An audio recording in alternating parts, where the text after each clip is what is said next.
Hey guys, so today I want to go ahead and talk a little bit about the therapies that we can utilize to treat age-related cognitive decline. And I divided it into medications, diet, and supplements.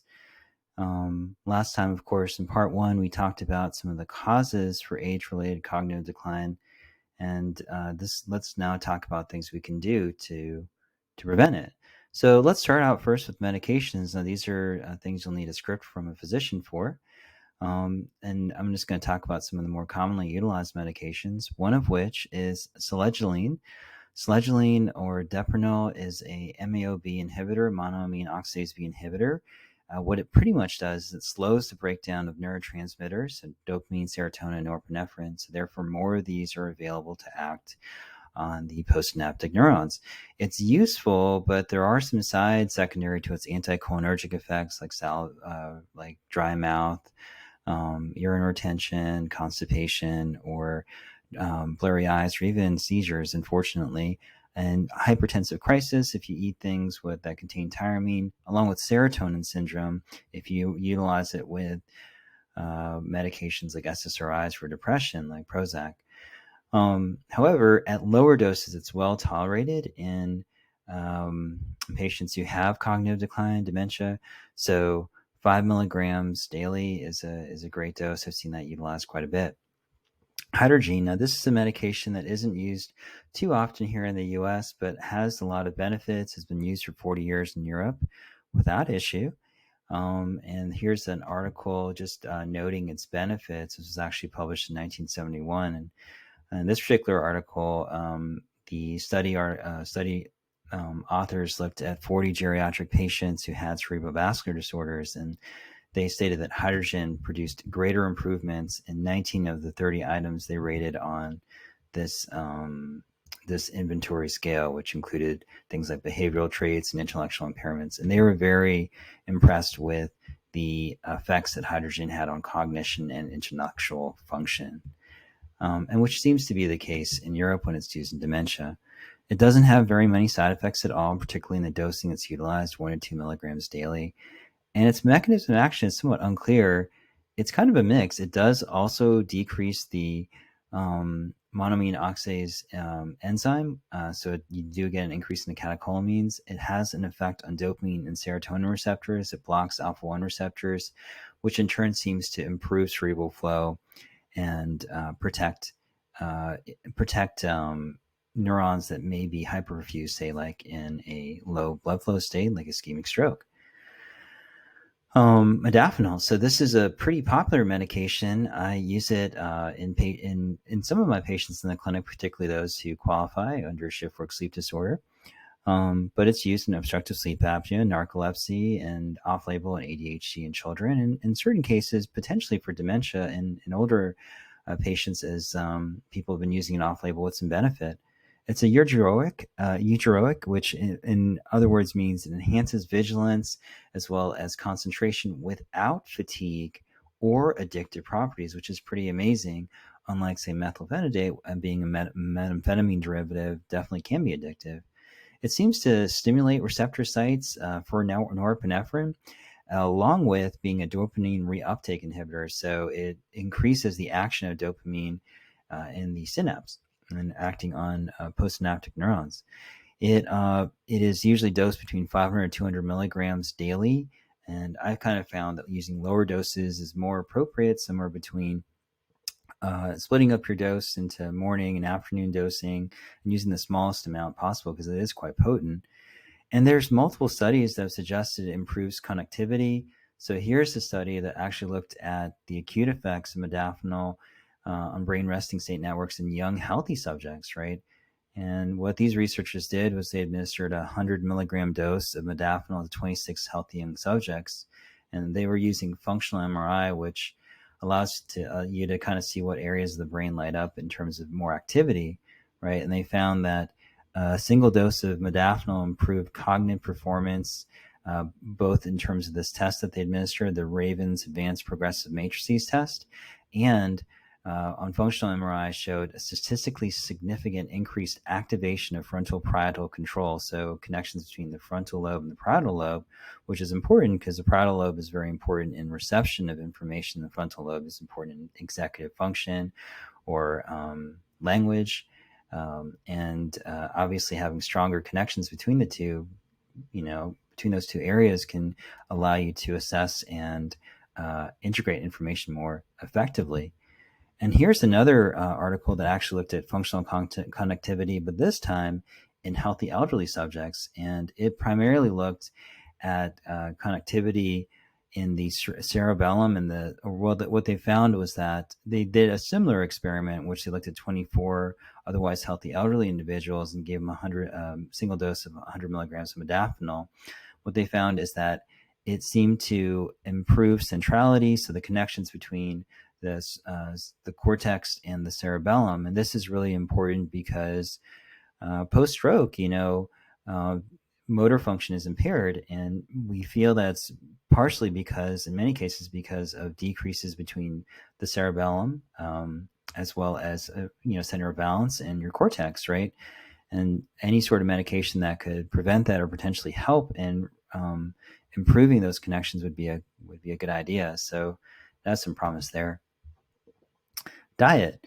So one diet that's definitely been proven to reduce cognitive effects in the elderly is the Mediterranean diet, which is essentially a diet in which it comprises of healthy fats, mono and polyunsaturated fats, lean proteins, green vegetables, and some alcohol consumption. Now, there is some controversy in regards to alcohol consumption. We do know that chronic alcohol consumption, this is actually an animal study, does definitely alter gene expression in a way that's similar to neurodegeneration. And so here's a mouse study suggesting just that. The gene dysregulation caused by chronic alcohol exposure includes pathways related to mitochondrial energy metabolism and multiple neurodegenerative diseases. So it works on the same pathways and likely may be linked to those, and it is to a certain extent. However, there is some controversy, and here's a meta-analysis looking at alcohol consumption and dementia. And so these authors actually looked at several different studies linking the two, and their conclusions were the following. So the alcohol dose, there is an alcohol dose that appears to be associated with a lower risk of dementia, and that was confined to at most 12.5 grams a day, with the risk hitting the bottom at 6 grams a day. And then it seems to be elevated when the dose surpasses certain levels, 23 drinks a week or 38 grams a day. And so that's a pretty wide variation, but it does maybe suggest that small amounts of alcohol may be of some benefit, maybe something like 3 drinks a week or so, but anything above that is probably not in your best interest.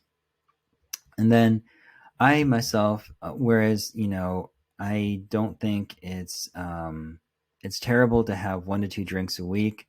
I do think that going above that's probably not in your best interest, because alcohol consumption certainly is correlated to many other medical conditions. Here's an article suggesting that moderate to heavy alcohol consumption increased your risk of coronary artery disease. This was a study done on Chinese men, and it tended to increase with an increase in frequency and duration of drinking, right?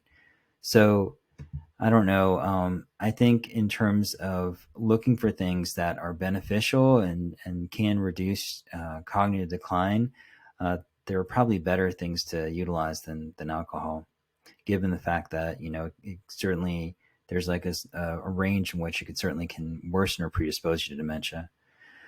Caffeine or caffeine consumption. So caffeine primarily works via adenosine receptor inhibition. So that in turn increases norepinephrine, acetylcholine, dopamine, and serotonin release, these neurotransmitters in the synaptic space. And moderate use, 2 to 3 cups daily, was associated with a 4.3-fold slower decline in cognitive deficits in 700 elderly individuals. That was a 10-year study. And it's also been tied to superior reading ability and higher cognitive score in another cohort of 900 adults. And here's another interesting article that looked at Alzheimer's disease, and it was actually a review of all the experimental studies. We're going to open that up here. And what it actually talked about is that, in conclusion, this is a review article that looked at multiple studies linking caffeine and Alzheimer's disease. The reports of studies on experimental Alzheimer's disease models generally supported the notion that caffeine may exert some beneficial effects in Alzheimer's disease. So definitely something that could be of use, as particularly if you keep that caffeine range within 200 to 600 milligrams. It doesn't seem to have too much of a negative impact on health at that range. What about some supplements? So there are many supplements that are out there. Here are some of the more common ones that seem to have a lot of research behind them and are easy to obtain. So fish oil, particularly ones that are that have a higher omega-3 ratio. Omega-3 fatty acids are really important in the cell membrane, and they incorporate. Remember, if you do have high amounts of oxidative damage, your cell membrane is at risk, and this can help save off of this. Omega-3 fatty acids are antioxidants on their own. They're also useful in neurotransmitter signaling and synthesis, so that's kind of interesting. 1 to 2 grams daily is important. Coenzyme Q10, so this is a really important element in the electron transport chain, and along with energy production. Many studies have shown that it's improved outcome in Parkinson's, Huntington's disease, ALS, and Alzheimer's. One thing to remember, it is depleted in statins. So anything that's an HMO reductase inhibitor. So if you're taking a statin, make sure to take at least 100 to 200 milligrams of coenzyme Q10 daily. B-complex vitamins. So the key B-complex vitamins are B6, B9, B12. They're really important in neurotransmitter synthesis, with B9 or folic acid being very important for reducing homocysteine levels. Deficiencies are associated with dementia and cognitive decline, and somewhere between 15 milligrams of B6, B9 400 micrograms, B12 400 micrograms. That would look for a B-complex vitamin that has at least these amounts, because that's likely going to improve. I like methylated forms of B-complex vitamins because they're more likely to be absorbed well. L-carnitine. So L-carnitine is used for fatty acid transport to the mitochondria. Acetyl L-carnitine is the version that's much more permeable to the blood-brain barrier than just L-carnitine. And there's been a few studies that have shown some benefit with mild to moderate cognitive impairment, as well as Alzheimer's disease. I typically recommend somewhere between 1,000 to 2,000 milligrams daily. And then finally, the last two, ginkgo biloba, which is an herbal supplement, which has some benefits potentially as a cognitive enhancer, primarily in its effects to increase cerebral flow. I don't utilize this too much, but it is pretty widespread. There's a lot of research there. It couldn't hurt taking 120 milligrams daily, and you may find some benefit. And then Bacopa monnieri, this is an interesting supplement that has had some interest recently. It seems to improve memory consolidation and auditory and visual processing. Anywhere between 200 to 300 milligrams, 300 milligrams being the recommended dose, seems to help quite a bit. So that's all the information that I had in terms of some of the therapies that I utilize in my clinic to help reduce age-related cognitive decline. And I hope that this information has been helpful to you to make some decisions on what to take, and some information in regards to the factors that may contribute to cognitive decline, so that you may make the steps to prevent them.